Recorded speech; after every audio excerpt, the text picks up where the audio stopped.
it's going to be what the children will be going through now. The children, I don't know how old the children are. They be asking for their dad every day. They be asking, and we know all. I mean, the way our children in I think Western they know world. the risk that that is inherent in the course that they are embarked on. So I think they will spend all day. They would have been spending every day in anticipation of of a moment like this. So still, I'm sure they are jarred, but are not caught off guard because, of course, what he was agitating for, there was always the possibility that it will end up like this or worse.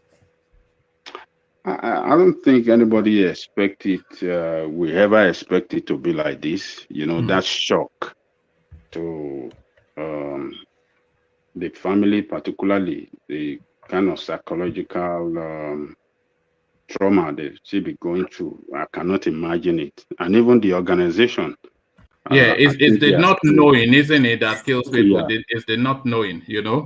because like she Even, is saying, they have no contact with him, so they're not even able to assess his physical or mental well-being, and they are getting second-hand information from a lawyer who essentially is a detached professional.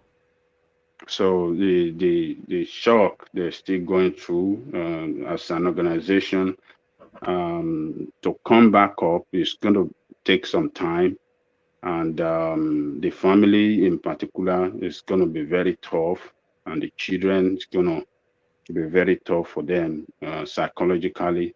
The woman deserves to be, some people suppose, I mean, need to take up a responsibility to talk to her, and every day, and the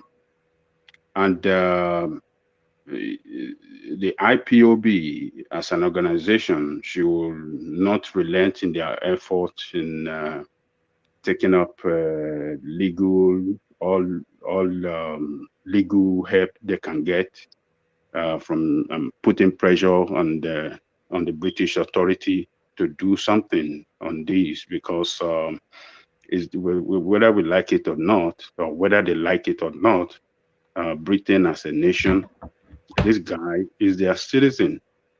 It doesn't matter. He carried their passport. It's not traveling with Nigerian Oh, passport. It's on their okay. passport. I And mean, I think yeah, she's doing what she should be doing, trying to mount that British pressure because, we can make all the noise and have all of the demonstration that we like all over the world.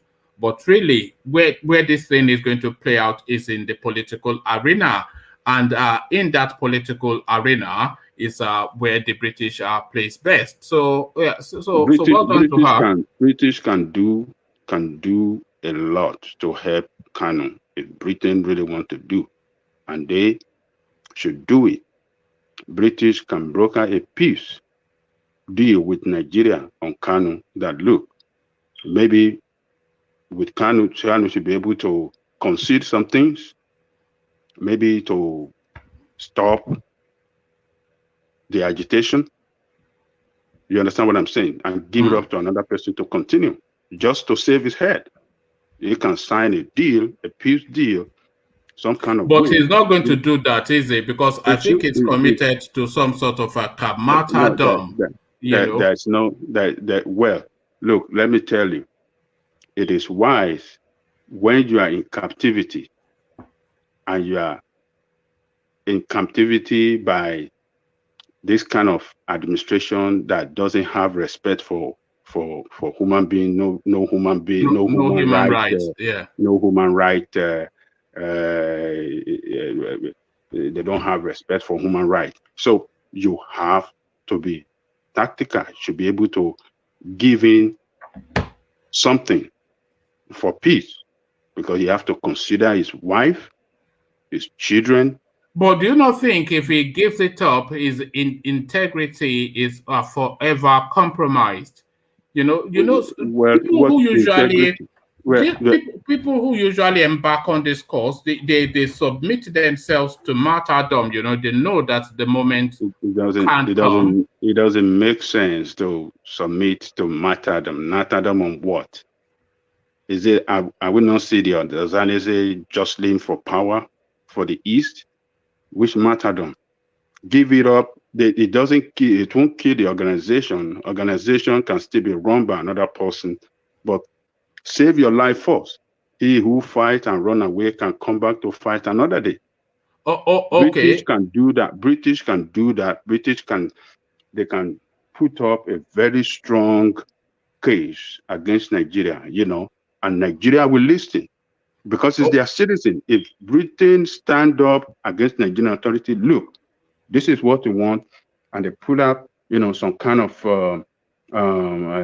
peace deal between Kanu and Nigeria, and tell Kanu, look, give up this thing, come back home to your wife and your children, and save your head.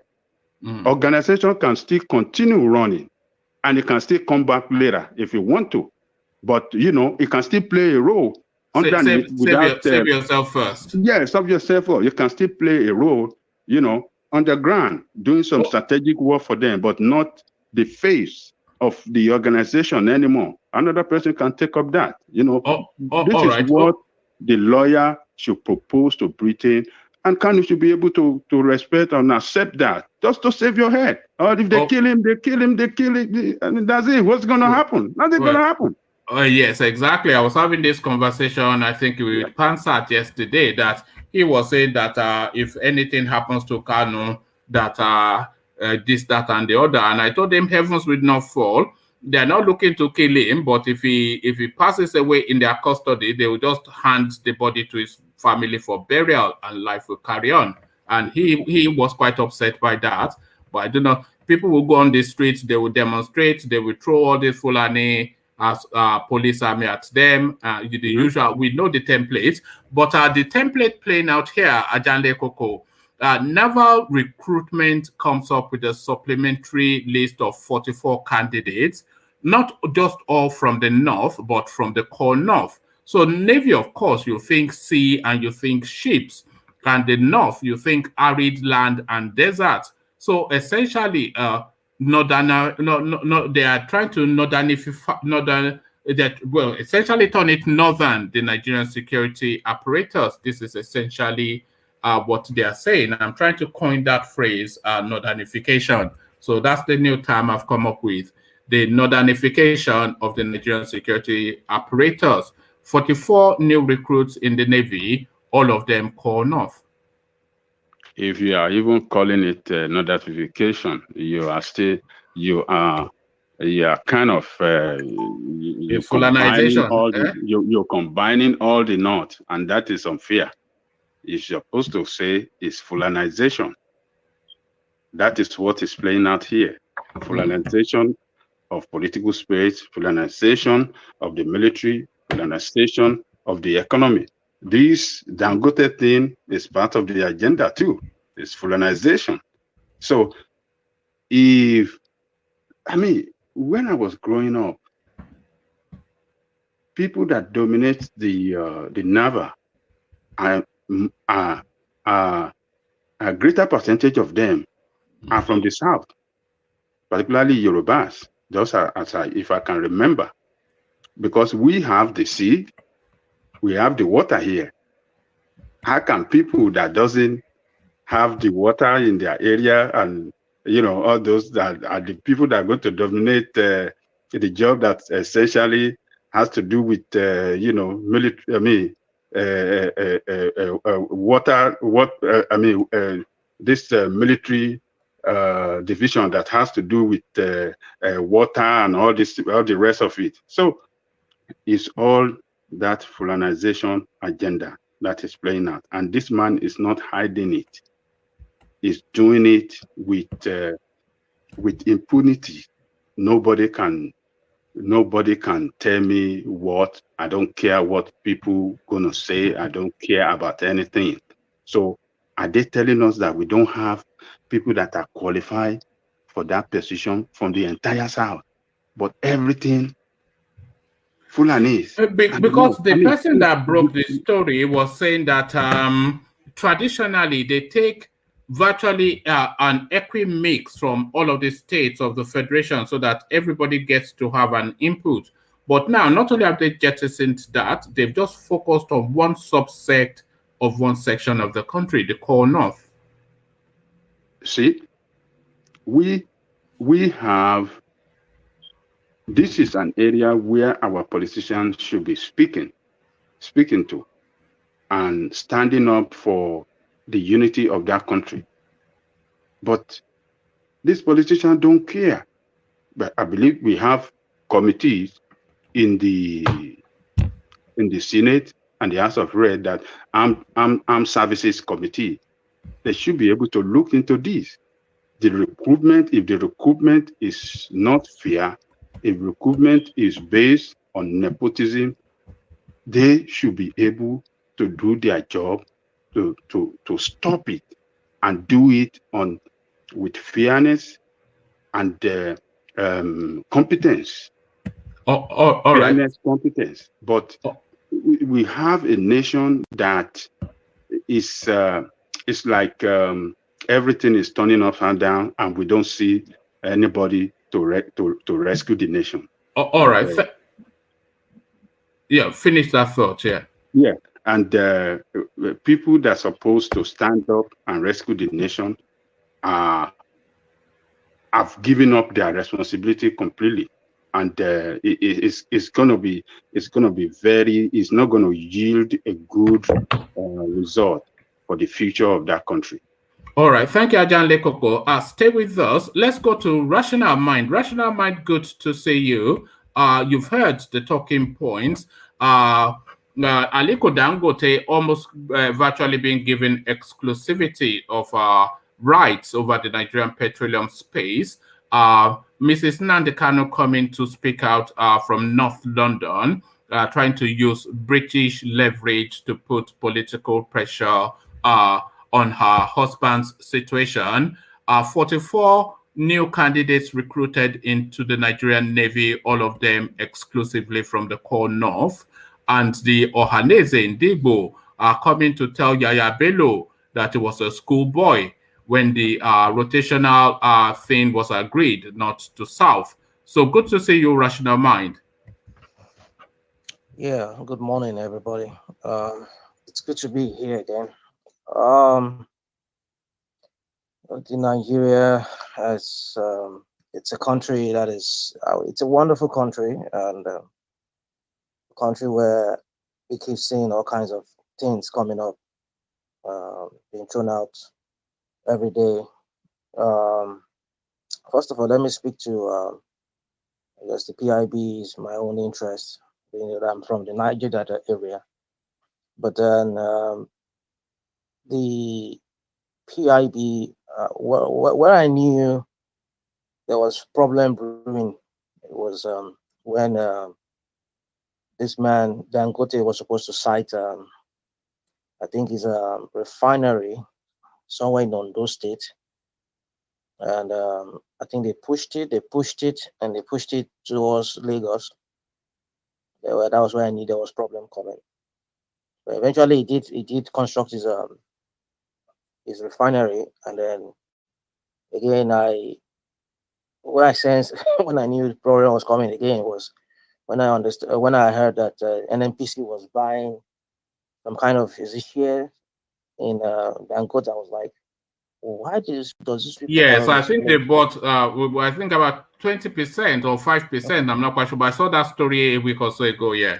So why would these people have a misplaced priority? I mean, like, why would you? I mean, it's nothing wrong if a state should acquire part of. But then the thing is, you guys have your own refinery. What happened to that refinery? Why can't you people build your own refinery? Well, you see, the whole thing goes to what the narrative that people have been using. I think recently I was listening to some Everybody people. is in bed today. You sound half asleep too. Yeah, I'm Oh. still in bed actually. Yes. Yeah. So the narrative, like, so, I mean, people were talking about the slavery and all of that, and how the Europeans came to Africa and then colonizers and enslaved people and sold. But the thing is this: I'm just trying to use that analogy so that we understand where we're going. Uh, the Europeans did not come into the interior parts of Africa and start picking up black people and shipping them away. It was the black themselves, especially the kings, the elites back then that did all of this and sold their fellow black men to the white people. And then the same thing is what we're seeing playing out today.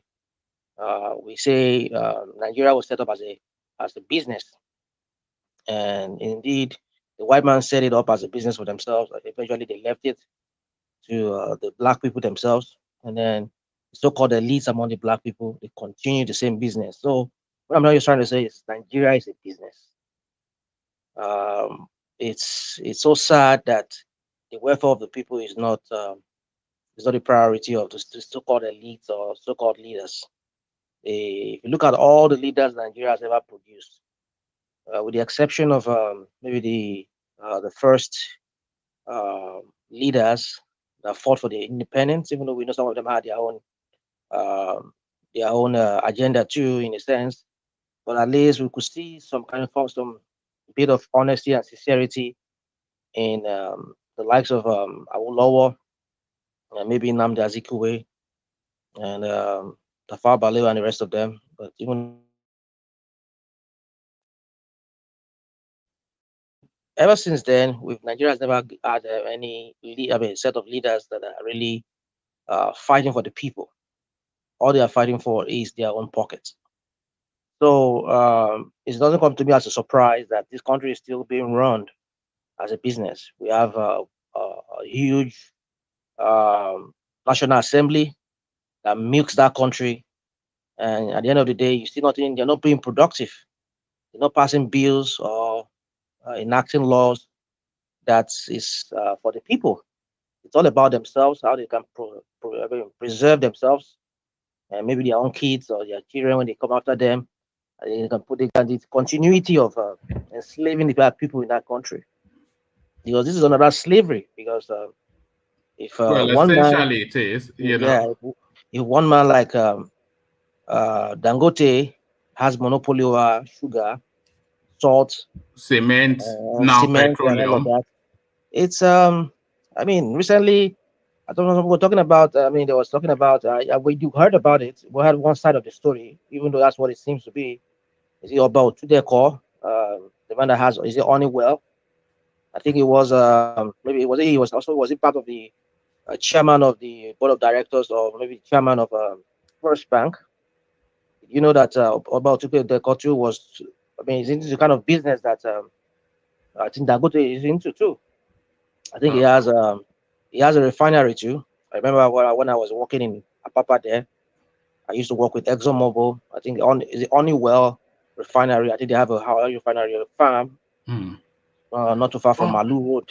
So all what? right. Leaving Dangote and going to still in the east, Nnamdi Kanu's wife speaks from North London, trying to come via Britain to put pressure on the situation that her husband is in. What do you make of that? What do Yeah, you I make will of speak to that. Just allow me finish that thought. No, I no, just because want I to talk. want to steam things through so that we're not too yeah. So if you go to Nnamdi Kanu's wife, Okay. Nnamdi Kanu's wife. I think she's doing what she's supposed to be doing as a wife, who has concern for her husband's welfare, well-being. So I think she's doing what she's supposed to be doing as a wife. Being, I mean, showing care that her husband's and safety. hiring the British lawyer to Was also, she the one who hired them, or was it the IPOP people? Because what I heard, the story, the well, other part of the story I heard was, essentially, a lawyer is on the scene, which is the yeah, main thing, yeah. But irrespective we of just want to put things out yeah. there, like, okay, like she's the one. I don't know if she's the one. If she's the one, fine and good. But No, what I no. heard I was, think ultimately the lawyer being hired is the main thing, irrespective of who hired the lawyer. So a lawyer coming at the legal angle of it to see what compels the British country to act, the British government, and no, the the question wife is, putting the emotional pressure by speaking to the media. So as she spoke to the Times, so And the Times, of course, is what is read by the elites. Yeah, well, she's doing what she's supposed to be doing as a wife. But the question is, how far this is going to go, we're going to see. We're yet to see. You're dealing with a state, a rogue state, we do call it, that's Nigeria, who went about kidnapping a man without following due process. Only God knows how much billions or millions of dollars they must have paid the international syndicate that did this job for them, bringing this guy home. They been kidnapping him essentially, and then kind of like put him in a body bag or whatever, and they brought him all. However, the disguise is. He still looks I don't know, drugged up, doesn't he? well, that went back. That was back then when we saw the image of the last but what I'm trying to images say we is, saw. Yeah. how could they have moved him through the airport? I mean, what kind of clearance? No, they would have bundled him through diplomatic packaging. So you know, with diplomatic, the same thing they did with Umaru Diko. So they would have put him in a crate. They would have knocked him out with drugs, put him in a crate or something, passed him under diplomatic something so that it's not checked at any airport, put him on the presidential jet that has been sent to Kenya, and flown him into some military base in Abuja. So that is the process. Yeah, well, we know it's all it could be all this process we just mentioned, but thing is stands when the whole thing stands. This state, this country. I mean, Nigeria is a country that doesn't respect the rule of law. You know, they just I don't even see even the judiciary even. I mean, flexing its muscle in any way because they've they've kind of pocketed this judiciary. People don't follow the law, especially the government doesn't follow the law. They do things at their own how they see it best. So it makes me doubt. I mean, it gives me this feeling of, would this guy ever see justice? But nevertheless, a good step in the right direction by Mrs. Kanu. It's a good step in the right direction. That the wife is also talking and showing concern for her husband's safety and all of that. Well, that's just that for that. I won't be able to say much. Okay, let me take you to the north. And Ohaneze speaking to Yaya Bello that he was a small boy in small shorts when they came to this agreement of a rotational presidency.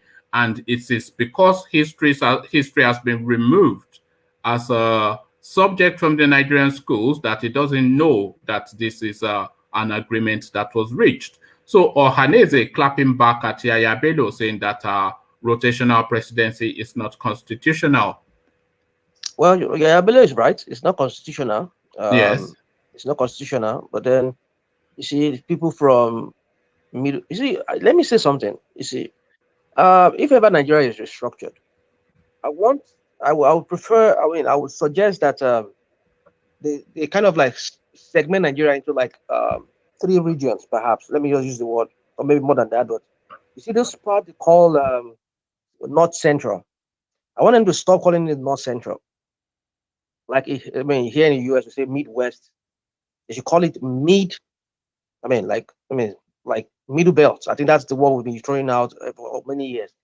They should, delineate that place as Middle Belt, because if the northern people could claim that place as part of North, and looking at places like Benue State that is still more like South, and they're referring to as a northern. North. I just wonder.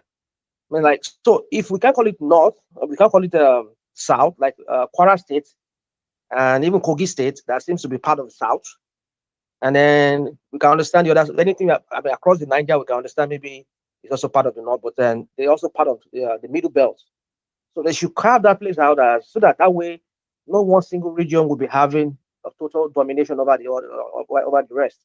Because they keep calling Kwara State, Kogi State, Benue State as claiming as a northern part of, North, even they use the word North Central, but that's not what he actually used. They call it North. But then, to me, it's kind of like, I see it as land grabbing, and it makes no sense. And that's why they say they have the numbers. I wonder what numbers they have.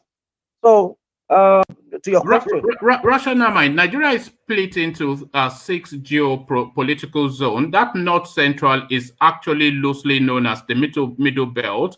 Benue, Kogi, Kwara, Nasarawa, Niger Plateau, and the FCT. The Northeast, Adamawa, Bauchi, Borno, Gombe, Taraba, Yobe. The I understand what you're northwest. saying. Yeah, What no, I'm saying, let me just present this for the benefits of having okay, some data on the floor. So the northwest, Jigawa, Kaduna, Kano, Katsina, Kebbi, Sokoto, Zamfara. The southeast, Abia, Anambra, Ebonyi, Enugu, Imo. The south, Akwa Ibom, Bayelsa, Cross River, Rivers, Delta, Edo, and the southwest, Ekiti, Lagos, Ogun, Ondo, Osun, and Oyo. So those are the 6 geopolitical zones of Nigeria. So back to you, Rational yeah, Mind. well, you already said it, but then I know all this what you're saying. But what I'm saying is this.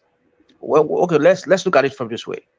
We have two governors forums, regional governors forum. Right? Let's just take it from there. We have the South, which we saw them recently. They formed their own, and then we have the North and the Northern Governors Forum. These ones you call Middle Belt, they're also part of the Northern Government. Like even like Benue that is crying for over this issue of genocidal issue that is going on in that area. They also refer to they attend the Northern Governors Forum. You know they might have their own Northeast or whatever forum. But what I'm saying is this: we have 17 Southern Governors Forum. We have 19 Northern Governors Forum, and this so-called Middle Belt states, they are part of those Northern Governors Forum. So what are we saying? That's what I'm saying. That's where I'm saying you should look at it from. So if they can be considered that way, and they claim they have the numbers, to me it's. I thought it's just this political thing in Nigeria. Well, you see, governments all this thing just want to continue enslaving people in that country. And So also, Rational Mind, Ajale Koko was just pointing out that within that cusp of that middle belt that you just described, you have Niger State that has already produced 2 presidents, Babangida, of course, and Abubakar Abdulsalami.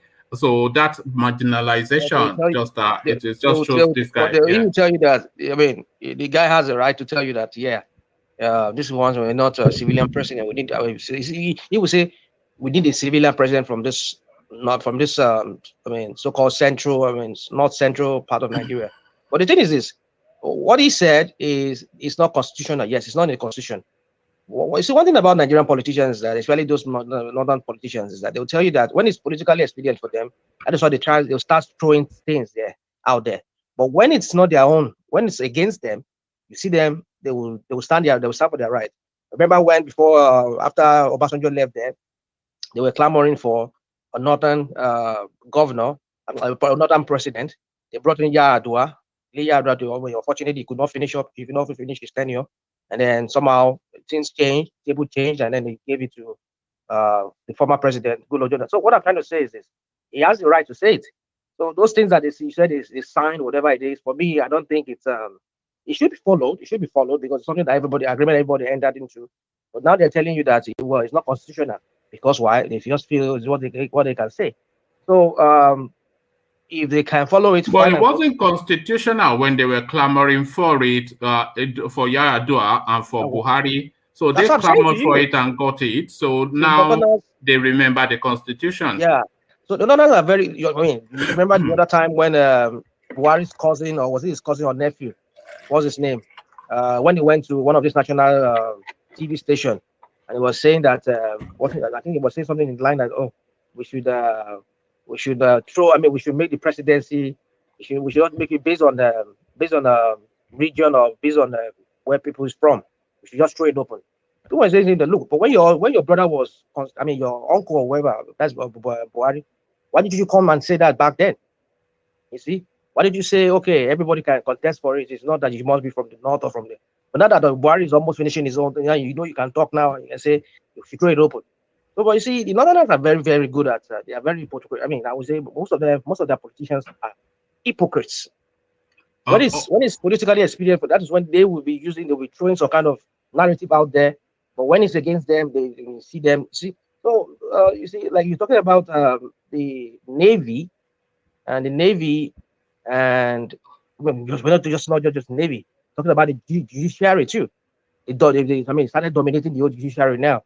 They appoint more of the Northerners into the judiciary than even the Southerners, which I don't understand on what basis is that. But then it's clear that these people they're trying to take over everything in that country. But then How far this can go, we shall see. With the Southern governors But taking their you keep stand. saying how far this can go, we shall see. But they do all these things. There's no consequence. We make a lot of noise in the space, and then things settle down, and then they do the next one, and then they do the next one. Of course, Especially under this administration, they've if just if institutionalized mm, northern and nobody mm. has been able to do anything about it. So the reason why you and I come on this your platform is so that we talk ideas. But you see, Mm. sometimes solutions and way forward is something that most of us we don't agree on, especially we from the south. We seem not to be able to agree on what way or what do we how do we get about this and fixing this problem. That's what we don't agree on, all of us. We all have our own perspective or how we see issues and how we feel it can be resolved. As long as we have this division among us as to how to do it, it's not going to. We're not going to be able to make. Because look at the issue of the IPOB and Yoruba Nation. With these two people now being kind of like silenced now, I hardly hear any story in that line anymore. Like it's not really as strong. But these two people that seem to be the most, I mean, the people that are at the forefront, they're now being, I mean, kind of so to speak, like Namdi Kanu is now incarcerated. The governor is on this, has went underground, and the whole thing is dying down. So, see, it's a kind of it's a problem in that country.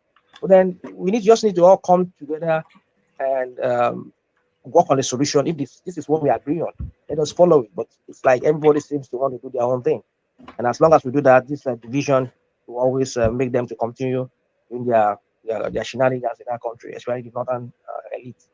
So that's all I have to say for now.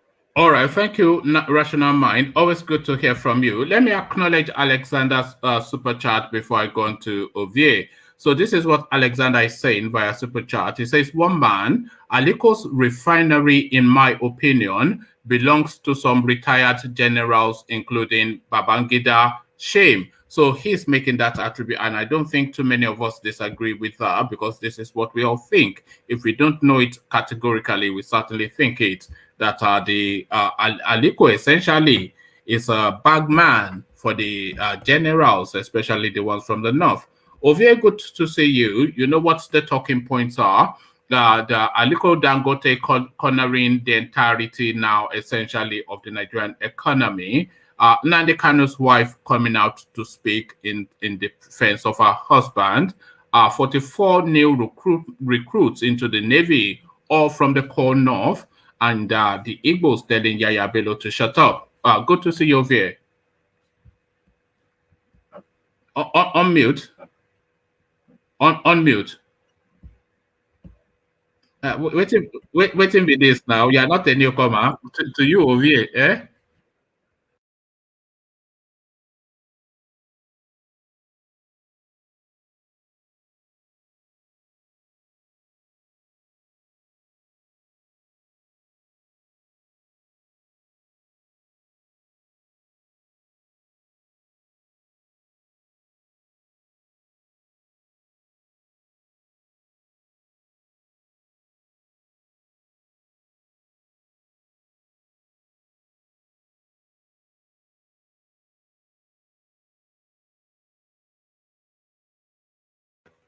Is it pursue dreams or nepotism? Because this is anybody can pursue dreams. This is nepotism.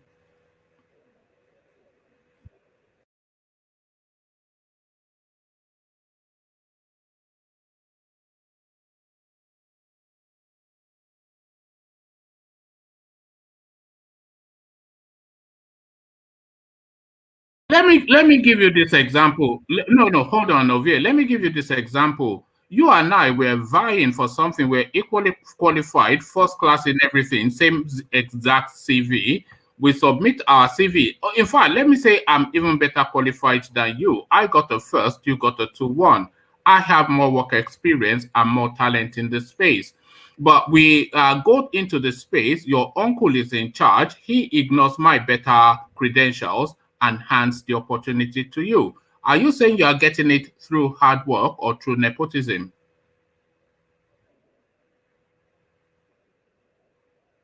No, to that example that I just gave you, because that is exactly what we're talking about.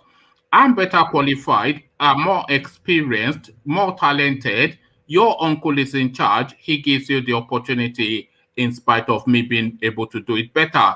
Is that your hard work or is that nepotism? No, no, but address that question though, because I know you want to run away. Oh, of course. I mean, I can't stifle your voice. Yeah, you speak. But to the question, yes. Hmm.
Nobody is saying it's progress. We're saying that the space should be opened up for competition. The space is, you heard the narrative. There's no space. There's no space that Dangote is in the Nigerian economy that is open to competition. We saw what happened with the cement when they closed everything and opened him a corridor, and now they're handing him the petroleum.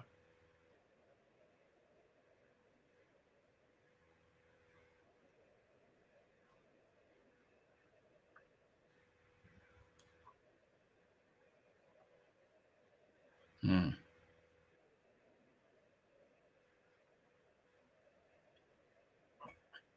No, there's no mystery as to how he did it. Nepotism, we see it.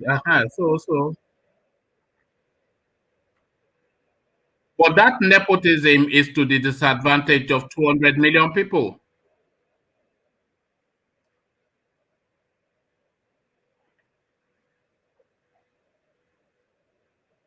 Can I interject 1 minute? No, no, you will continue. Just one statement. Obie, are you saying that we have to continue running that nation the way it's being run now? That We is have to what he's continue. saying. We not take so. We not take so, Abi. Dog eat dog. Dog eat dog.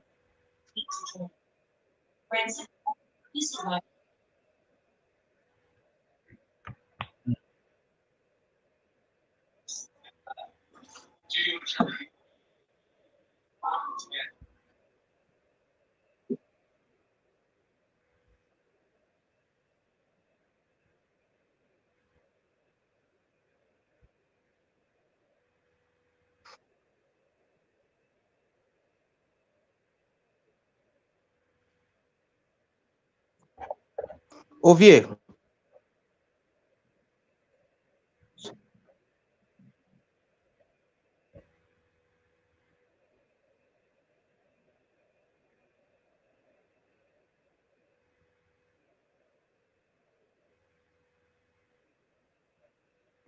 Can I interject one Okay. minute again? One man.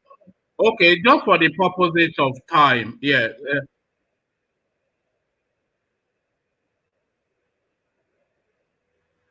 No, nobody has ever said that. You are the one saying that,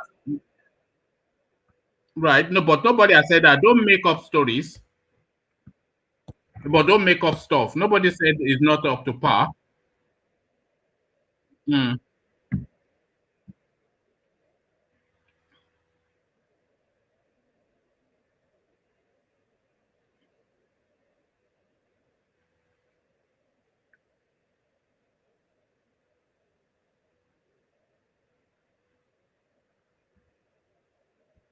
Ovie, you are looking at it. You are looking at it from the wrong angle.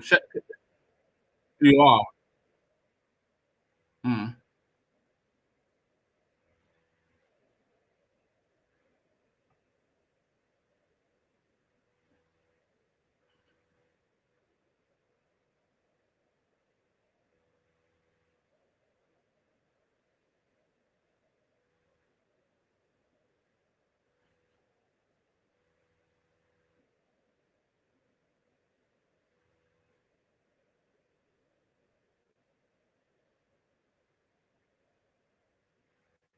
Oh, so that you can emulate it. Is that so that you can emulate it? You want to be like that, do you? Okay. That's I why I come say in? that is why I say you Can I don't come get it. in? Yeah, come in, Baba Kure. Let Baba Kure interject. Let Baba Kure Well, interject. I'm going to challenge one man. Okay. Anyway, it has been a long time anyway, so I'm going to Yes, you've challenge been away. Yeah. I'm going to challenge one man. So Mm. I think you have to rephrase your statements like Ovie just make a statement now that you didn't say he bribed his way, right? He lobby his way. So I think you have to correct that. Sorry, we missed that. In your statement, you said Yeah. that Dangote got his way, right? Mm. But you didn't. You I think you said how do you use it? Use the word. Did But you say love? Ovie now is counter you that you said he get his way, not bribe his way. No, it was Ajale Koko that he was referring to, not me. Oh, okay. Yeah. Okay.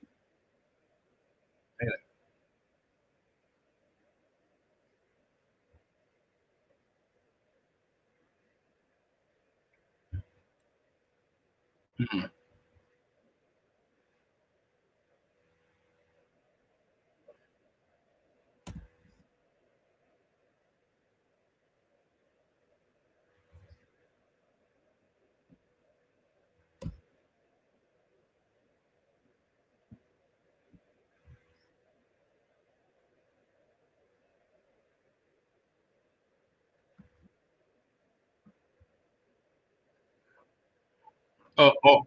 Okay. So we know where. No, I would not. Don't speak for me. Speak for yourself.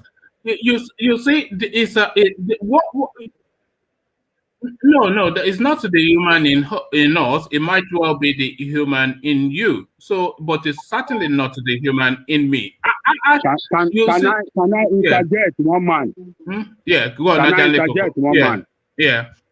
Ovie, nobody is saying that Dangote should not run his business or lobbying. What we are saying that as a nation that need to progress or supposed to be a competitive nation in this world, we have to come out with good policy that we that we ginger that country, to progress.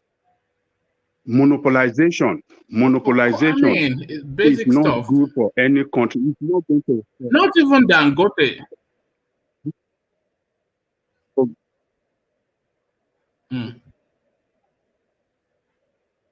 No, Ovie, you are not getting. You're still not getting it right. Hold on. That. Hold on, Ovie.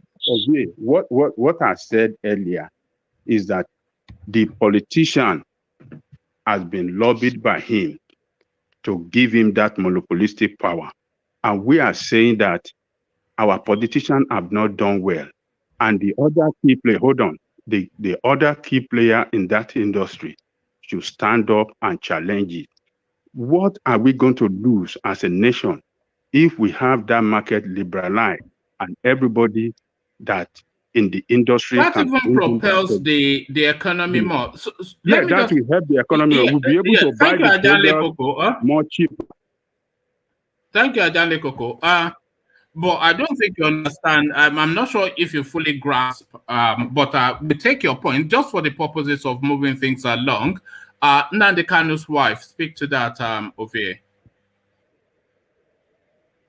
Well, she is coming out into the space to say that her husband is being tortured and they don't have access to her. She's granted an interview with the London Times, which is the paper that is read by the British elite, and either her or their organization have also hired a lawyer in Britain to to fight their matters. So essentially, they are moving to use that British pressure to keep their sons' situation in focus. So I thought it was a step in the right direction. But what do you think?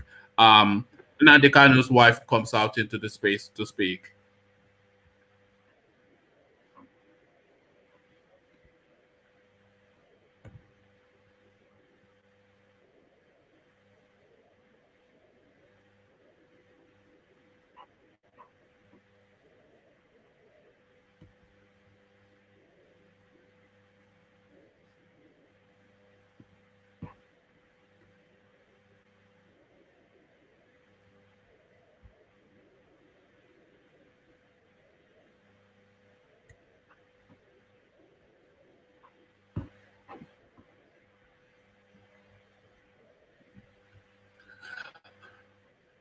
All right, brilliant. And to Ohaneze speaking to Yaya Bello that he was in short trousers when the agreement was reached to have that power shift from north to south.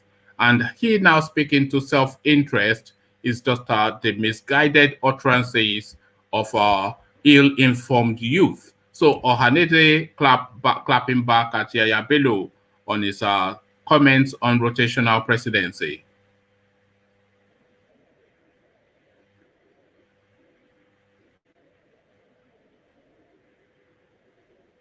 Well, no, it's the political space, isn't it?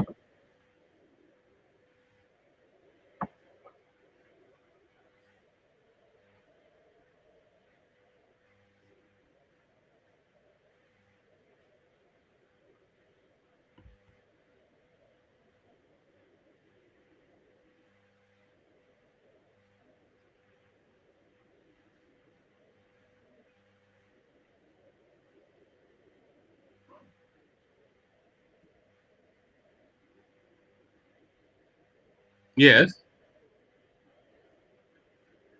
No, no, no, it's not. No,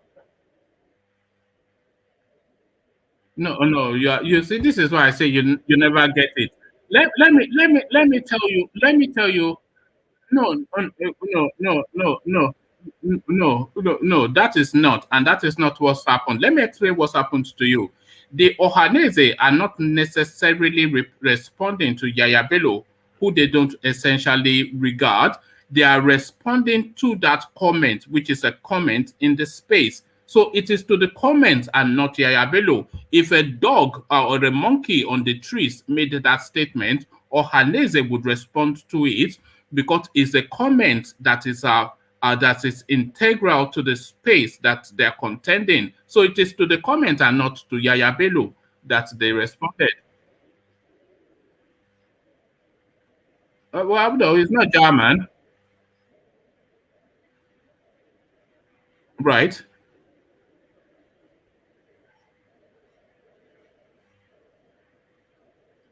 Mm-mm. No, they are responding to his comment. It's two distinct things.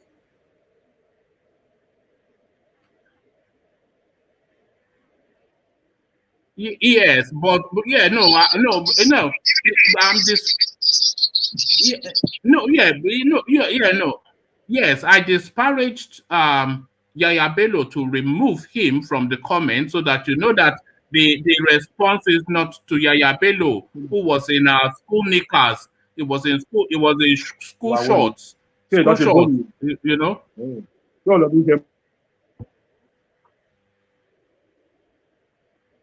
Yeah, okay. Well, I think. But anyway, those are those. Okay. Just for the purposes of steaming through, because so many people still to go to.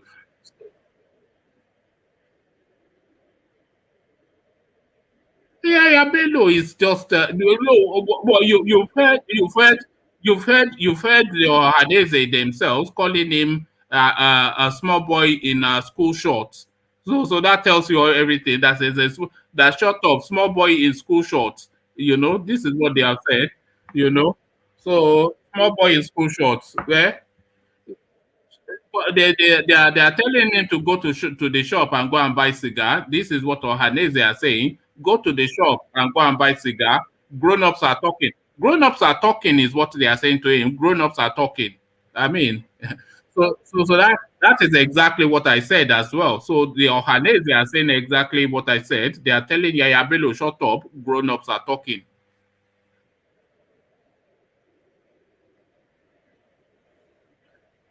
Oh.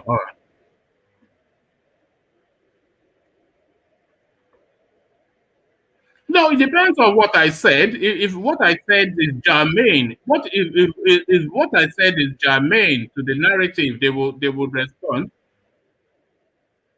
Okay. Ovie, just for reasons of time. You know, I will normally sweat you, but for reasons of time, hold on. For reasons of time, and I just wanting to get everybody in. Let me shuffle Rational Mind to bring Black League in. We enjoyed hearing from that Black League the last time. And let me shuffle Ajale Koko to bring Emmanuel in because we have never heard from Emmanuel before. So everybody now, I think we lost Emmanuel.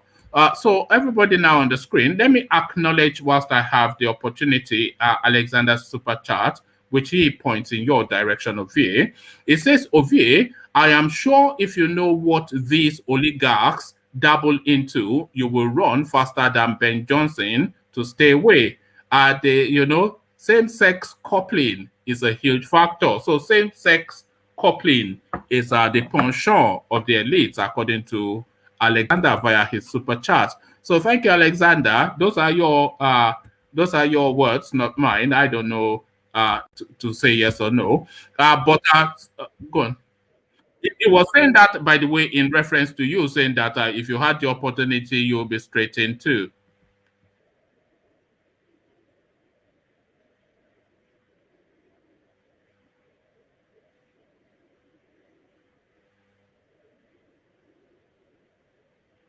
Yeah, but are you willing to pay the price? You see the price that Alexander says you have to pay. So are you willing to pay that price to come in? That's the question. Eh? He knows the elite, so he knows what they get up to. But to the army recruitment, the Navy, of course, seafaring military agency, and the North, the core North, and arid desert space. But all of the personnel in the Navy, of course, from that arid desert space. Only in Nigeria, 44 supplementary recruits or from the core North into the Navy. What's going on there?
Okay, well, we'll see how that plays out because no, because the Nigerians themselves are resistant to being controlled. Okay?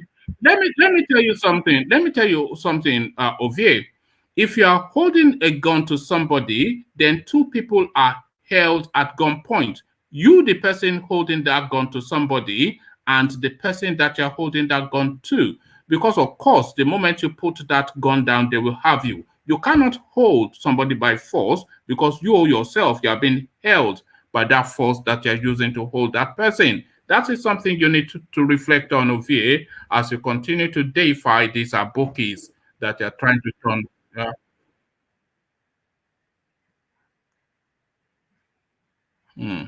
But if they are holding the space at gunpoint, then they are held at gunpoint too, is what I'm asking. Yeah.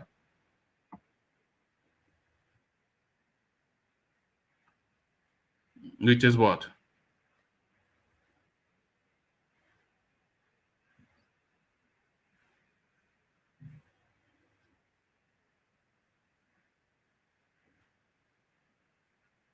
Forget all the.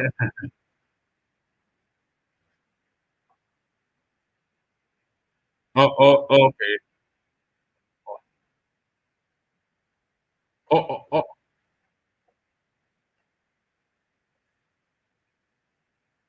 okay. All right. But as I said, if you are holding Nigerians by the force of a gun, then you are held by the force of that gun too. But yes,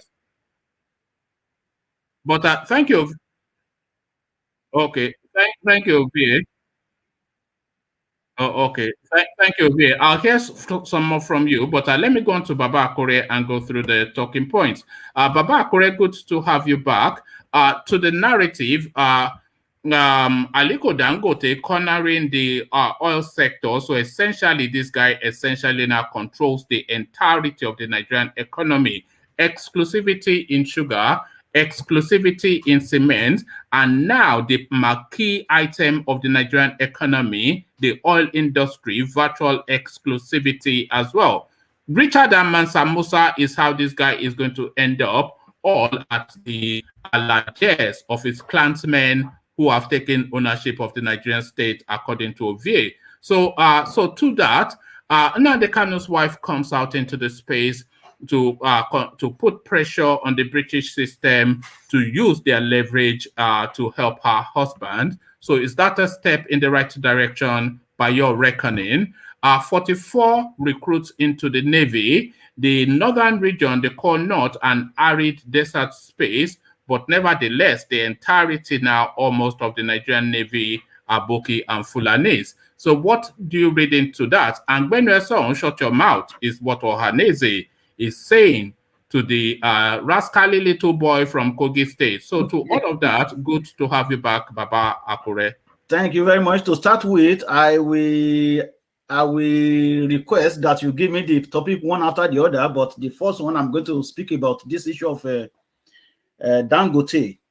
I was trying to make a point when I interject Ovie the other time, so I got the word that I was trying to use at that time. Yeah.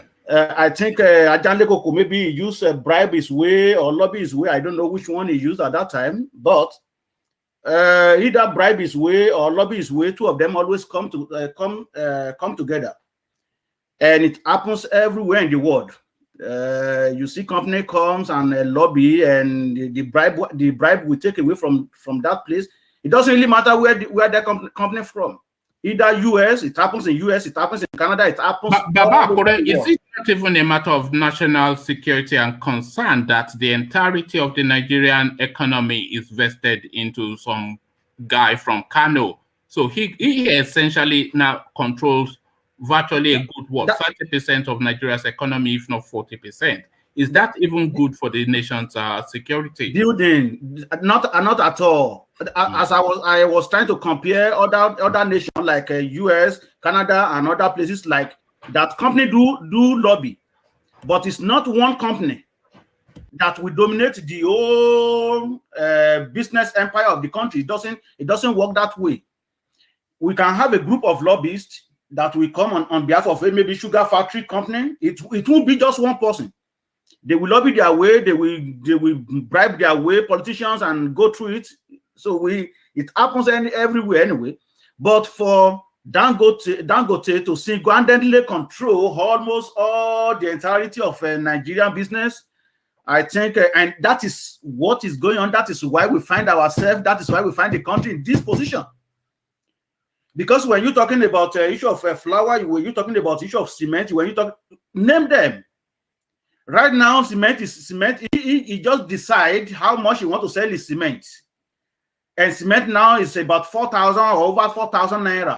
And you know, just the funny thing, I keep interrupting you, but that Dangote, just citing that cement as an example, which is the forebinger for things to come in the petroleum industry. He sells this cement in Ghana for a good 30% or so lesser than what he sells in Nigeria. Not even in Ghana alone, all over Africa. Yes. You know, the same company selling at a 30-40% discount in other spaces, but just milking that monopoly that he has. Because, of course, in other countries, he has to compete against other companies. But in Nigeria, he has a monopoly. So if they give him monopoly of petroleum importation now, he will just...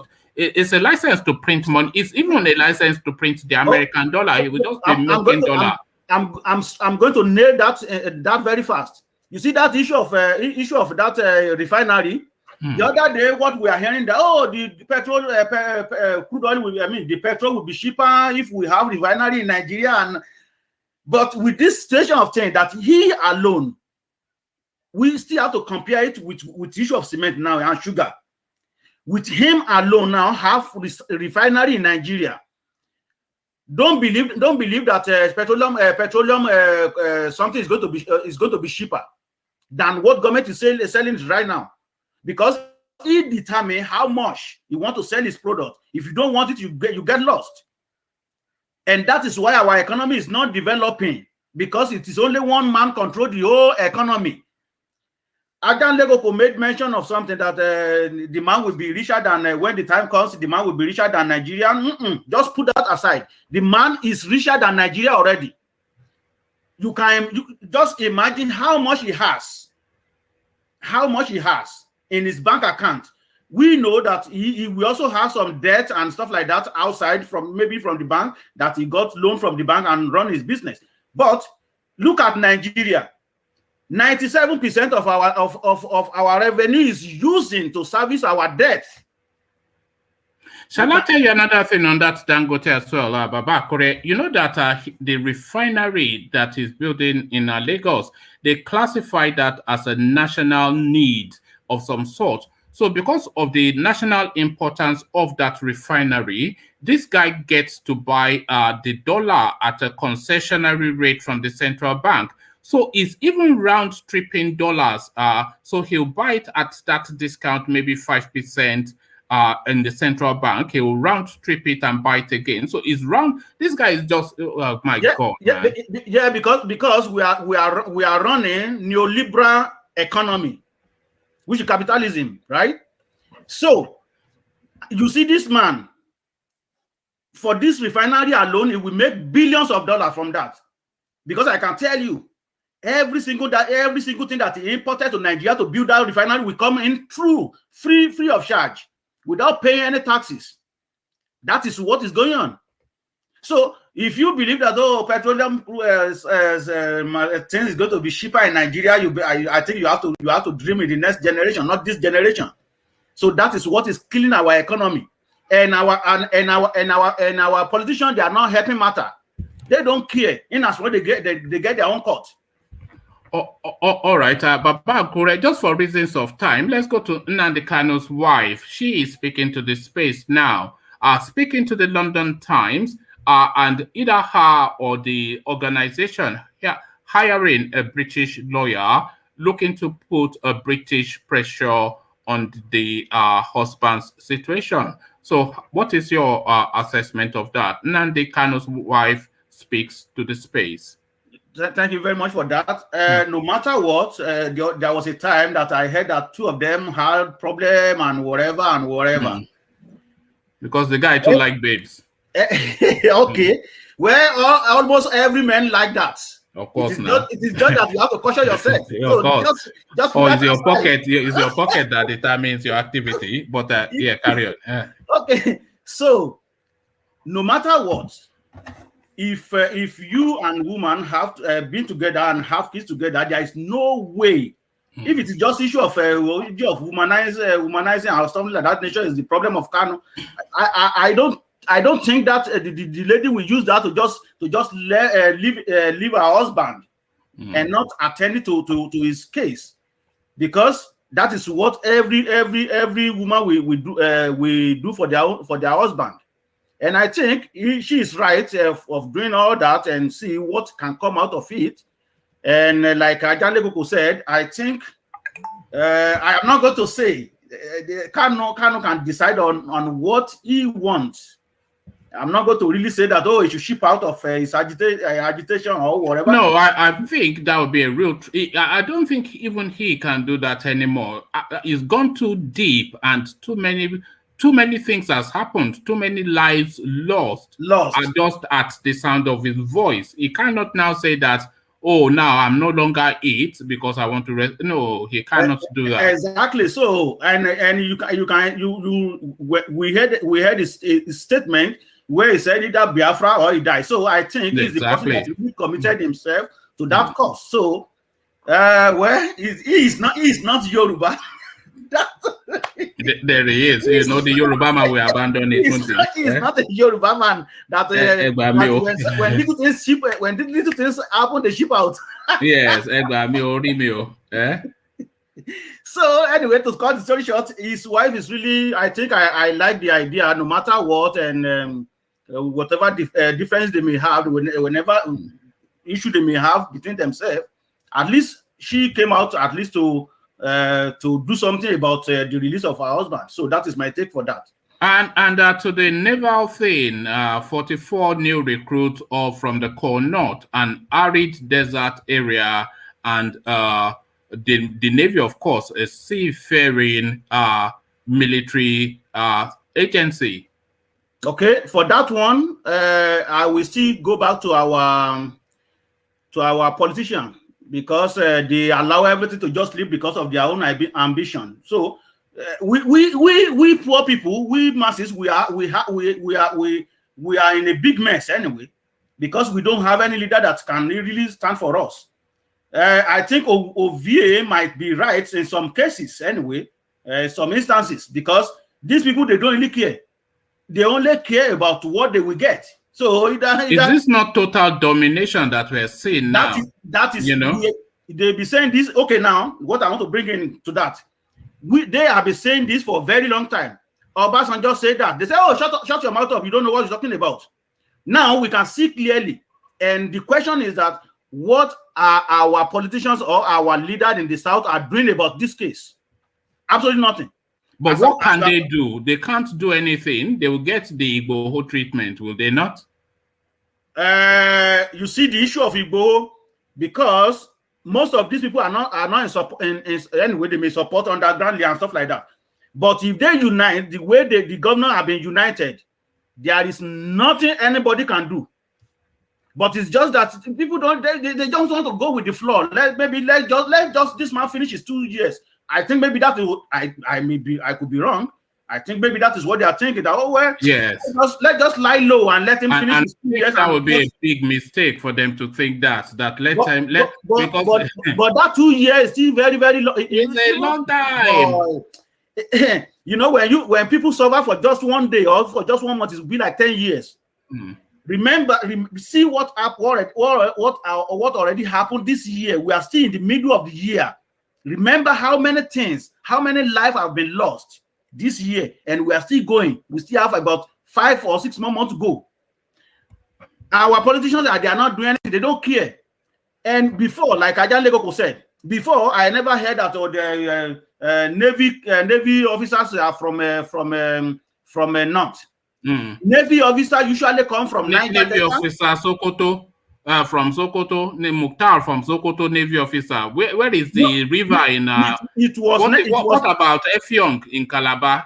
That is what I'm saying. Has all of the river in front of it. That is what I'm saying. What I know is that from Port Harcourt down to Lagos State, that was where I know that our Navy officers came from. Look at that. Navy cadet. I'm going to cite an example. In 1983 or between 1984, it was Commodore Otiko, which is from South Middle Belt. Then that one that was the deputy to Babangida, what's his name? He was a naval officer. I think Aigbe. Aigbe, yes. So then thereafter we have what's the name of this man? The former PDP the man from Lagos. Is a PDP member. Oh, okay. Yeah, but there's a man in Lagos State. What's the name of this man? It's not Otiko. Yeah, it will come to you in a moment, but okay. Yeah. What I'm trying to say is that it's from either from Port Harcourt down to Lagos.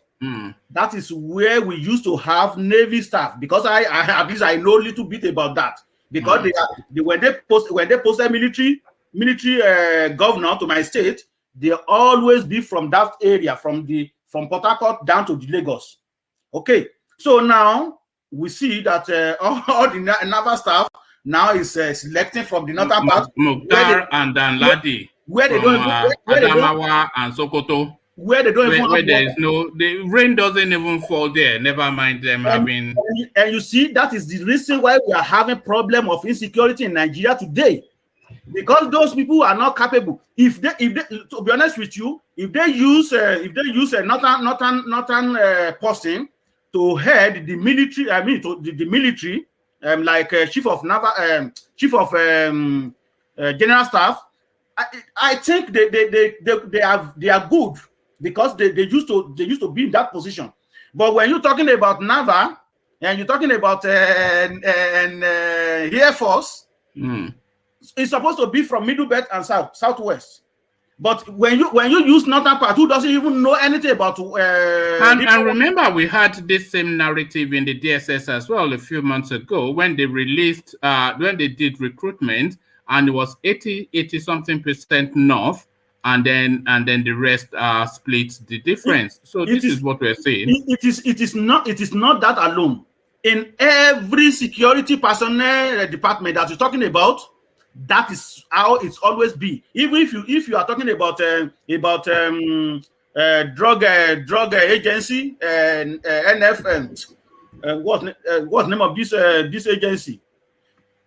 It is Mawa, the chairman of that narcotic department right now. So almost everybody that is in that department, that head the major department in that section, they are all Fulani Muslim as well. There you go. So there is no doubt that we are in Fulanization system right now. And you guys keep telling me that we're not a conquered people. Oh, okay, so you throw that to me now?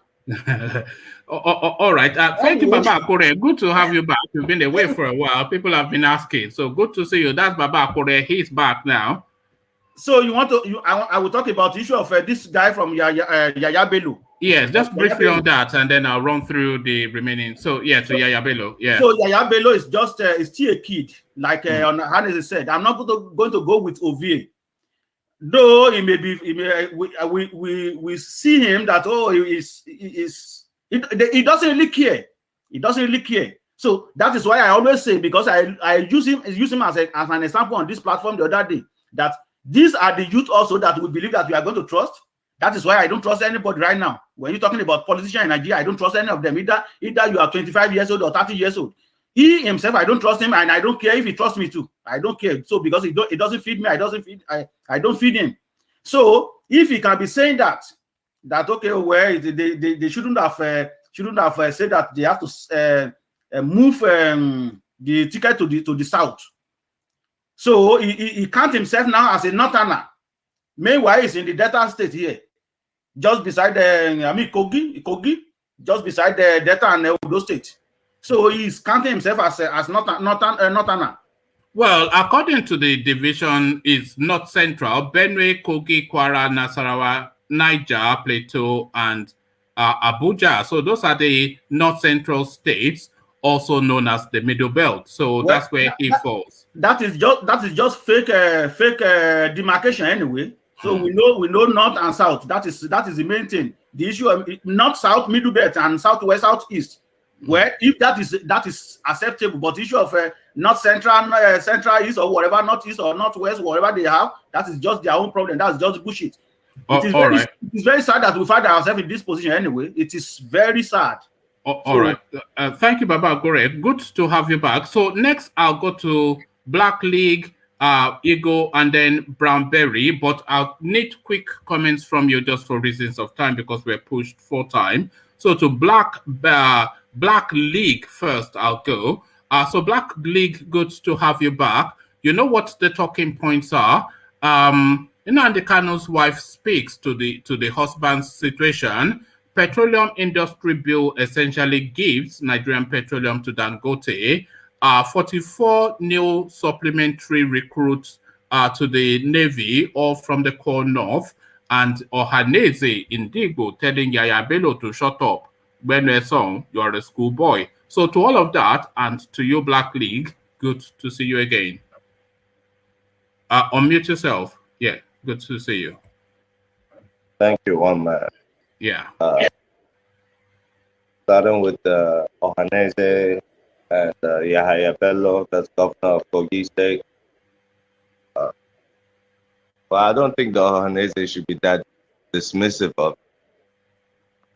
Maybe because he's 45 and currently the youngest governor in Nigeria.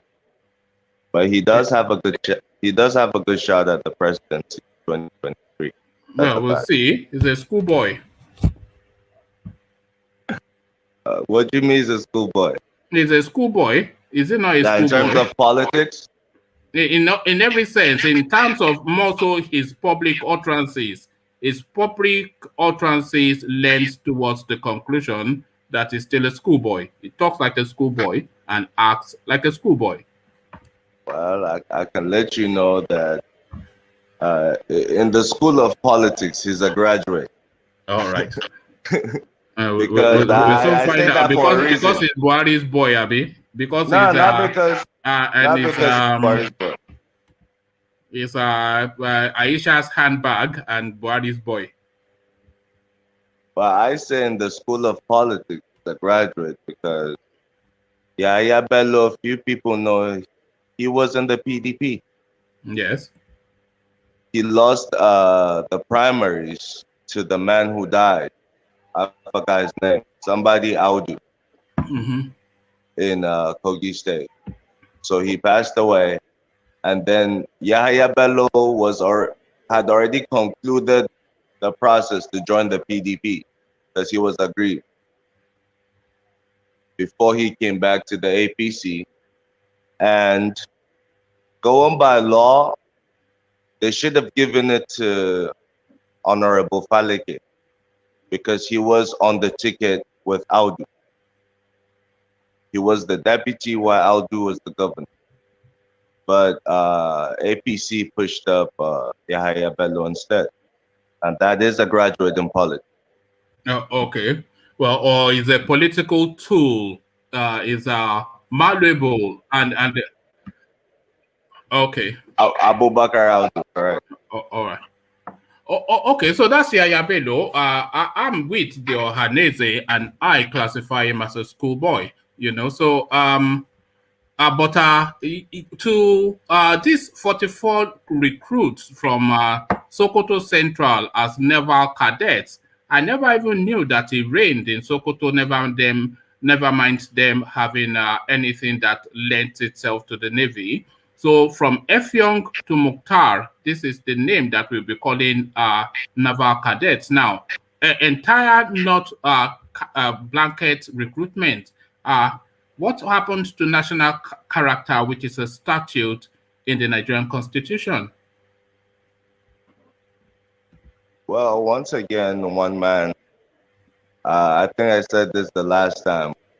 We as Nigerians have built a country. We're yet to build a nation. That's what's playing out. Because if we're developed, even mentally developed, who goes into the Navy, the Air Force, or the Army shouldn't be our concern as long as they're Nigerian.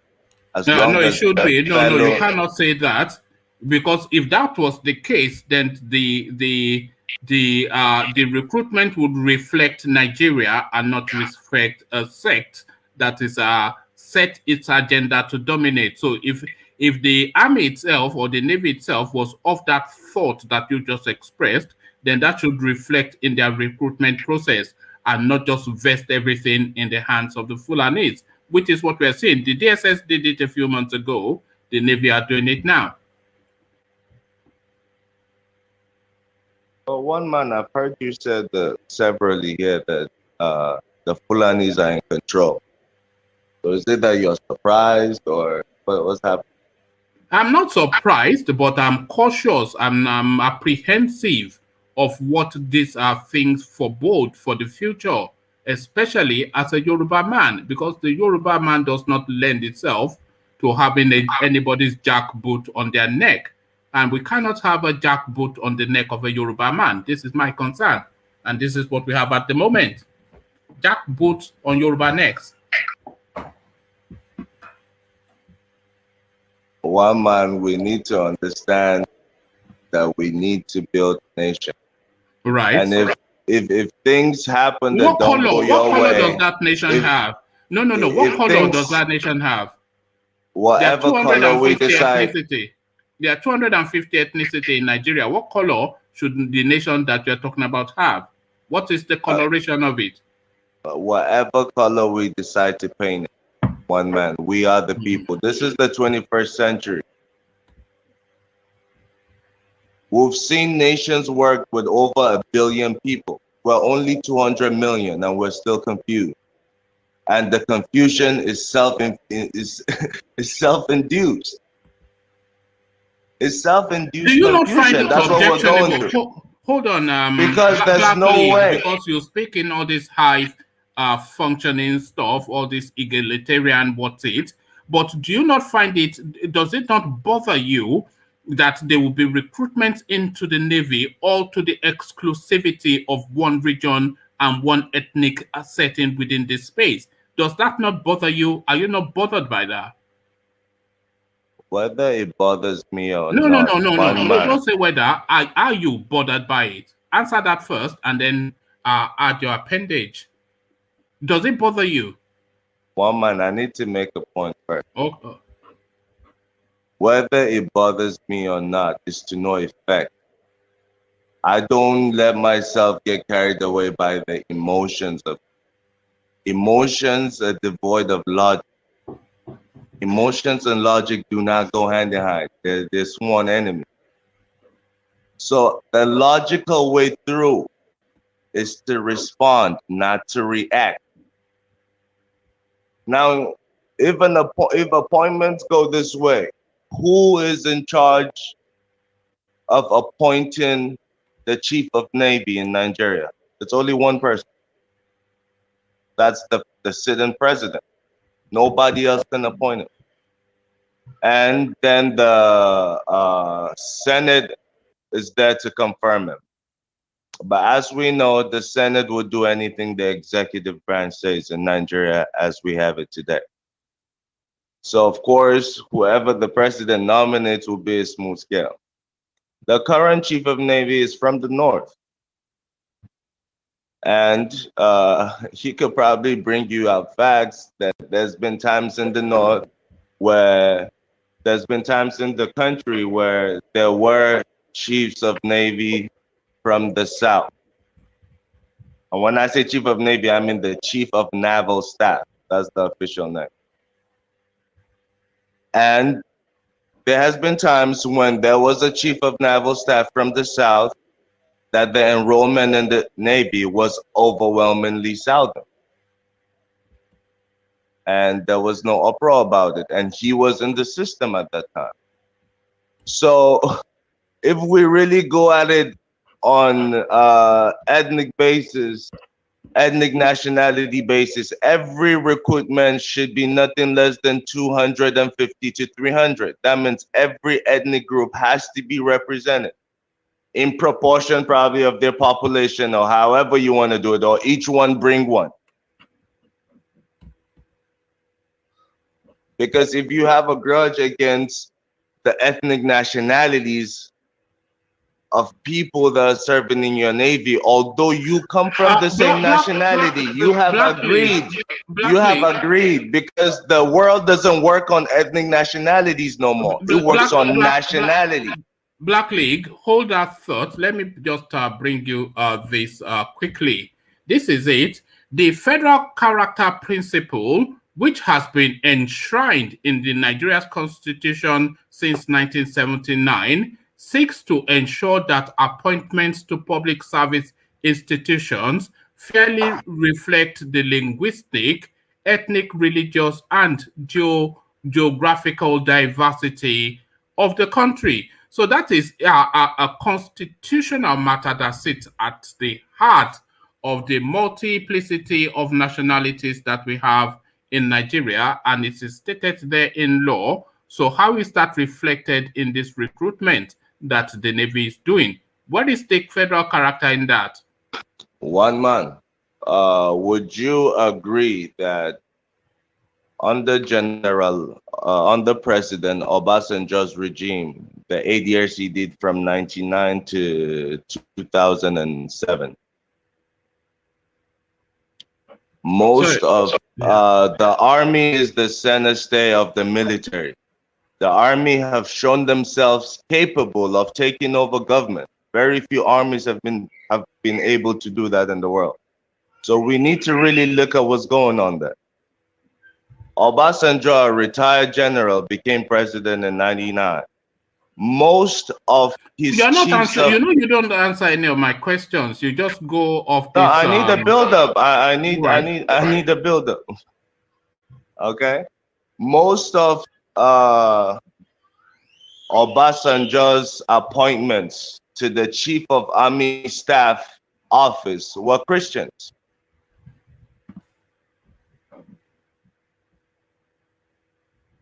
No uproar about that. What I'm telling you is, yes, there's a federal character commission even in place in Nigeria as we speak. So I understand the principles of federal character. Which sits at the heart of the Nigerian Constitution, which acknowledges the diversity and the multiplicity of ethnicity within the state. But apparently, no regard for that by Malam Buhari. But there was a clause you were missing. Federal character when it comes to the appointments and the numbers. It clearly states there should be one representative per state in the Federal Executive Council. That's the time it mentions numbers. If you look at the current administration, there is one minister per state at the very minimum. No, you conflate. And that was because no. That is a factual inexactitude. Because what they are doing is, I'm not giving you secrets. These are public facts. No. But you are embedded. You are playing verbal gymnastics with that statement. One man. These are accessible. These are accessible public facts. There's ministers and there's ministers of state, which are two different positions. So what they do is to carpet blanket the ministers with their Fulani tribesmen, and then one man, a minister. This is not the time for. This is not the time for all that rowdy behavior. One man. A minister and a minister of state side by side at every federal executive council. So how come the Yoruba man is not the minister then and the Fulani man the minister of state? Why is it always the other way around? You are reacting, not responding. No, I'm stating the facts as they are. One man. How are those facts? I'm giving you the facts and I'm telling you that if you want to go by the Constitution, Buhari could sit with you and tell you he followed the Constitution.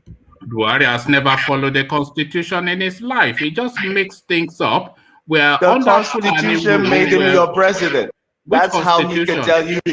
One man. But let me not, you know my views. So, I mean, I don't shy away from it. But just for reasons of time, I wish you had come in the evening so that we can spend more time with you. Let's go quickly to the petroleum industry bill that now vests almost exclusivity of Nigeria's foremost earner in the hands of this Kano man. So essentially gifting the petroleum industry to Aliko Dangote. This is what we're seeing. Well, Dangote has been making those moves. He's probably 5 years in now, and he's been doing it publicly. He's publicly said he's building a refinery in Nigeria, and he's a businessman. That's business. Just to highlight the clause that concerns me and should concern you.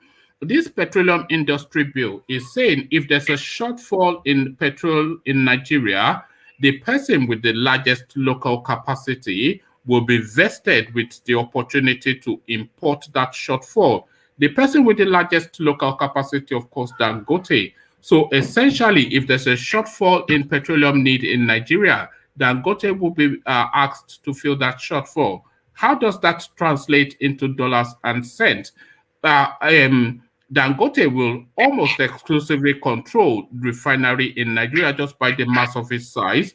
If the petrol is cheaper in international shores, he will create a shortfall, go and import that petroleum from international shores and sell it at his rate. So this is exactly it. So he gets the right to refine Nigerian petroleum, and then he gets the right to import petroleum into Nigeria. So essentially gifting the petroleum industry to this one man from Kano. This is what we're seeing. Does that concern you? Of course it concerns me. But what we do about it concerns me even more. And that's more important to me. Why I say that is we should be more concerned about reaching out to our representatives in the House of Representatives and the Senate. We all have them. You have them, I have them, everyone watching us has them. And the concern should be, why should there be a clause where Nigeria, the 7th largest petroleum deficits in the world, have to import oil? Why are we importing oil? There are some countries that don't make the list. They've never imported a drop of oil. And if they do, they have a right to, because they don't have it. We produce oil. We are part of OPEC. Why are we importing oil should be the concern. Because we're trying to build an economy here. We keep saying we're poor. Yes, as it is, Nigeria is a poor country. Why? Because the people are poor. And no man can rise above the conditions of his people. I don't care how much money he got. He will still be treated like a poor man. He just has to mingle around a little bit. You understand? Oh, okay. You know, let me just tell you, Black League, I disagree with virtually everything you have said since the course of this interaction, and I'm minded to sweat you heavy, but my wife is giving me dark looks to come off the computer. So I'm just going to push you. Yeah. One man, sweat is a foreign word to me. I'm ready. One man, that's sweet, man. Yeah, you see. So you know, because you are just making some statements that doesn't flow with my own funk. But one man. Yeah. But you know, so far I haven't given you my personal views. All I've given you is facts. No, you're not giving me facts. You've given me your subjective. No, one man, opinion. you can verify it at your time. No, you've given me your subjective. You've given me your subjective. They are making appointments that sit outside of what sits at the heart of the Nigerian Constitution, and you are saying whataboutism. You are doing whataboutism with Obasanjo. They are gifting, which is even a national security risk. They are vesting a good 30-35% of the economy in the hands of one man from Kano. And you are just saying it's just business as usual. So a lot of that I wanted one man, to take. If you heard what I said we should be contacting our members of House of Representatives. To do what? And the senators. We should be on the streets to shut the country down and put it to a halt and press one man, I said get their I said get their phone numbers, put a petition to them as a group, find Were they not the signatures. ones You that need. gave him? Were they not the ones that gave him the petroleum industry? Are they not there? Do they not know what I am saying? Am I saying anything that is foreign to them? They know all these things. Have they not collected their own dollars? I mean, you know how the system works as well as I do. One man, if you keep interrupting me, you won't get to hear my Okay. point. Okay, go on.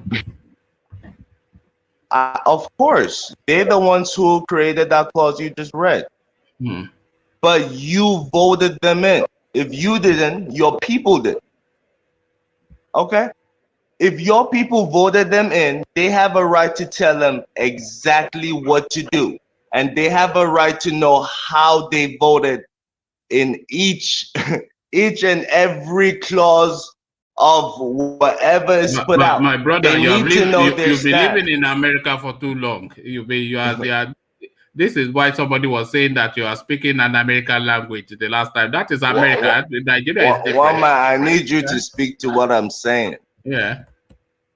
Is what I'm saying right or wrong? Well, in theory, yes. In practice, no. In theory, yes. In practice, no. One man, the people have a right to call in back their representatives and their senators. There's a process for that. INEC has laid down due procedure. It's in the same constitution. I've read that constitution. You know they've tried the recall in Nigeria before, and that just ended up as a joke. Was it? They tried a recall. The most recent was with in the Kogi State, Dino Malaya. Yeah, Dino. Yes. Exactly. And what was that? That was your man Yahya Bello that tried to get him out and did not succeed at that time, but he succeeded at the later time. That was a political recall. That's elite versus elite. I'm talking about people versus elite. That's what I'm telling you. So if elite versus elite cannot succeed, you are expecting the people to succeed. One man, I understand the oppressors have really beaten the people so much that there's a defeatist mindset. But there's a clear process. Realistic? This was realism in other countries, but they had to turn around. It happened in China. It happened in some parts of the Arab world. Okay? It's happened in different countries where they're human beings just like me and you. It was realism. They turned it into practicalism. So it's the defeatist mindset that most of the Nigerians have. Most of them have that. That's why things keep getting worse. Is that defeatist mindset to say, oh, we cannot do it. We're just going to react, complain, and do nothing about it. Black League, you will not be surprised to hear that I disagree, but for reasons of coming off the computer, let me push you to the east and speak to Nnamdi Kanu's situation. The wife comes out, speaks to the London Times. A British lawyer has been hired to put pressure on that space. What is your reading of that? Nnamdi Kanu's wife speaks to the space. Well, she's his family, so she's doing everything she can to get him out of the situation he's in right now. But I think the British lawyer would try it in England, so I see the IPOB reaching out now, and you know, because I know they have a lawyer who is he calls himself Biafran. He is from the southeast. I could tell you that in Nigeria, also working for Nnamdi Kanu. Yes. So they're just doing everything they can to get him out. Like, yes. Aside from what's happening on the streets, the you know, minor protests here and there, and what's going on online. Protest, 100,000 in Berlin, so it's major. And no, I'm talking about in the southeast as we speak. Nigeria. I'm not talking about outside. I'm not talking about Europe. Oh, all right. Thank you. There hasn't been a major protest so far in Nigeria. Yeah, no, they won't allow it. They will, you know, Buhari now, his response to everything is AK-47. So, just this story now, I'm not sure if it's something that you follow. nobody has commented on this yet, and I'm not sure if it's your space or not. Chidima Ojoko and Usifo Ataga. One man, please, before you go into that story, just Yeah. on my point on knowing the importance of contacting your representative Right. as a group, forming yourselves into groups that have a common goal. Trust me, it will be a large group because Nigerians seem to speak with one voice. If you hear what they're saying, essentially. Yes, on the surface, it might sound like 200 voices speaking, but when you letter get to writing, the Abi. core, You want us to be doing letter? You want us to be doing letter one man, writing? let me get my point through. Okay. Nigerians have a defeatist mentality that think their representatives are above them. No, they employ those people. They are the true bosses.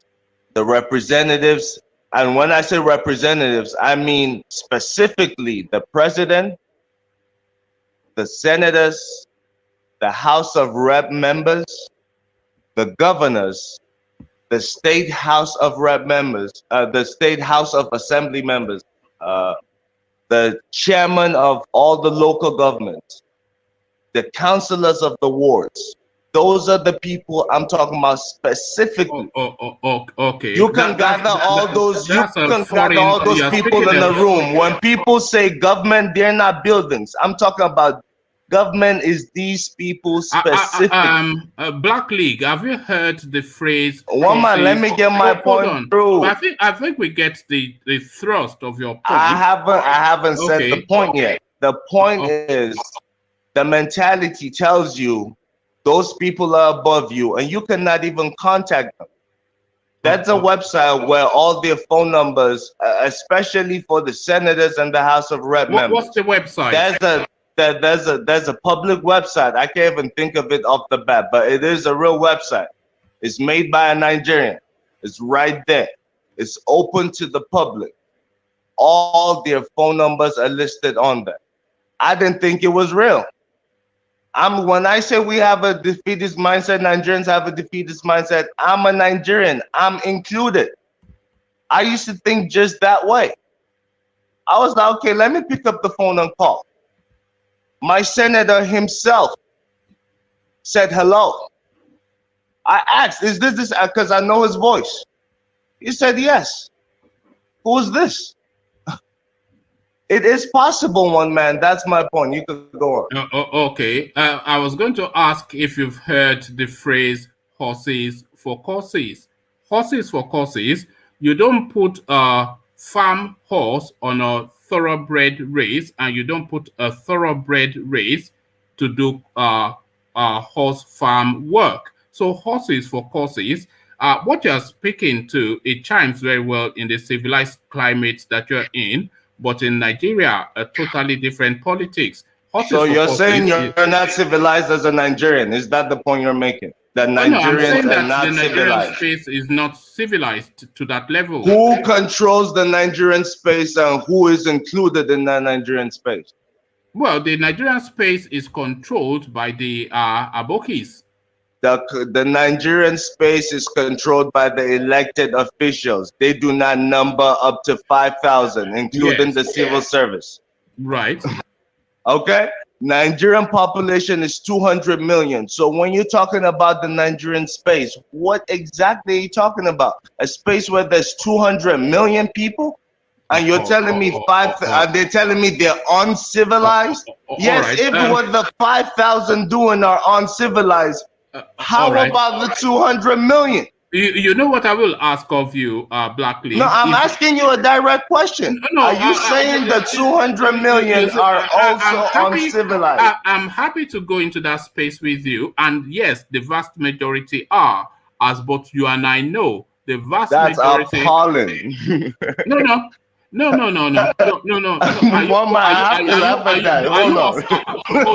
Hold on. Are you of views to the contrary, that the vast majority of Nigerians are pedestrian in thought? Are you of views to the contrary? One man. No. I'm shocked that's the question, No. but Don't be I'll shocked. answer you. Don't be shocked. Are you of views to the contrary that a good 70 to 75% of Nigerians are pedestrian of thought? They're just Yes, I am. basic level, just functional. Yes, I am. Yes, You're I of am. that Yes, thought. I am. One Okay. man. One man. Okay. Let me tell you, that Nigerian space you keep referring to, Yes. those people have the most sophisticated minds you could find in this world. Yes, at the echelons they do. I am not talking about the elite. I am not talking about the elite, one man. I'm telling you this. In the main, they don't. I'm including those who do not know a word in English or even pidgin. They are pedestrian of thought. This is why we find ourselves in this situation we find ourselves. One man, I understand history was not taught in school, but we should take it upon ourselves look at that. to understand history and also understand what's going on. I won't take that comment, but you'll get away with it because I'm under pressure of time. But what I want you to do, Black League, because people seem to delight in you every time you turn up, if you can spare the time later on today, around about 10:30 thereabout, we'll have a longer session because then I have all of the time to myself. So if well, man, I can promise you that, and I urge you to please prepare to sweat me, as you said. I will sweat you, as I said, because every single thing you said in this session, we're going to revisit. Your giving. But remember. Carte blanche. But remember, I told you. Remember, I told you. There's no single rail drop in Sokoto, and you're saying no, the Navy should come from. Remember, I told you. You know. Remember, I told you. Sweat is a foreign word to me. I do not understand it. Okay. And you have to promise me. I will give you the dictionary definition of that word. Just later on today, so that not only will you know it, you will feel it. You will know the word, and then it will come out of your body in water form. I will sweat you hard. I'm happy you're speaking like this, but you have to promise me one thing. Yeah. You have to. I always let you talk. When we want to have a dialogue, you speak, I let you talk. I speak, you let me talk. I don't agree with you. When you said the Nigerian people are uncivilized and all that, I don't agree, but I'm not going to interrupt you. I said in the main. One man, you're still doing what I'm asking. You're still doing it. All right. All right. Thank you. So can you promise me that? Can you promise me that? Well, I can't. I can promise you to try. I can promise to try. Yes. So I promise to try. I will still get my point through. Trust me. You know, you will. That I can promise that you will get your point through, but I can promise to try not to interrupt. That I can do. But I thank you, Black League. Just a delight always in your company. So that's Black League. Baba Akure has been away for a while, so we give the last word now to Baba Akure because you guys have missed hearing from him so much. Apologies to the people that have not been on screen, but I should have shut down about 20 minutes ago. But Baba Akure will shut us down now. Please come back later in the evening when we have more time. Baba Akure, to you. Thank you very much. To start with, I think I jealous you. I wish somebody could be beside me and tell me to just shut the computer down.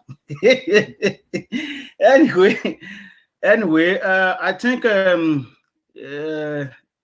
God will save us from the greedy hands of these people, because to me, I don't really see any ways right now, unless if the